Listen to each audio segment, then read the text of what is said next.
नमस्कार. आमची गाडी हरवली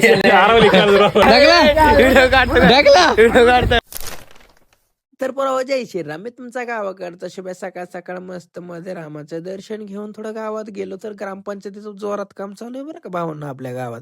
मग तिथं काय पोरं अशी गोट्या खेळत होती आणि ही खेळ म्हणजे काय आपली जुनी आठवण आहे. आपल्याला कधीच आपण विसरू शकत नाही भावा ह्या खेळाला. आपण लय खेळलोय बरं का. मग गणेश शेट आले आणि म्हणले चला शॉपवर जरा काम करू. मी म्हणलं तुम्ही काही करा पण मला लॅपटॉप द्या बघायला. मग काय थोडं लॅपटॉप घेऊन चटका हाणला आणि आपलं थोडंफार एक फॉर्म भरून टाकला. मग आपला दोस्त आला होता बरं का. हे आपण 10वीपासून आम्ही संगच होतो. असलीच क्वालिटी विषय भाऊ भेटला, लय भारी वाटलं बरं का. जुने मित्र भेटलं ना मन अगदी फ्रेश होतं. मग तालमीत गेलो की काय पोरं अशी खेळत होती. त्यांना म्हणलं का तालमीत जाय ना बाबा तुम्ही. ते म्हणायला लागले आमच्या पोटात दुखते काय व्हाय ना बाहेरच नुसती उड्या हाणायची. मग बाबाचा फोन आला. बाबाची गुतली ते गाडी रानात चावी हरवली. मग काय गाडी फिडी भरून टेम्पो तर आम्ही गाडीत भरलीच होती की लगेच काय चैतन बसला त्याच्या. पोरं होती बारकी सगळ्यांनी मदत बाबूला केली आणि ओके मध्ये मग आम्ही घरी जाऊन त्याची गाडी पोच केली आणि मग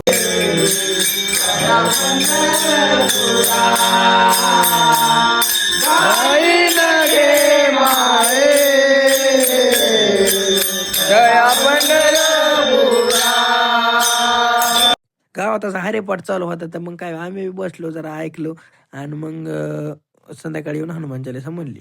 होत न आज्ञा बिन पैसारे सब सुख लहे तुम्हारी सरना तुम रक्षक काहू को डरना.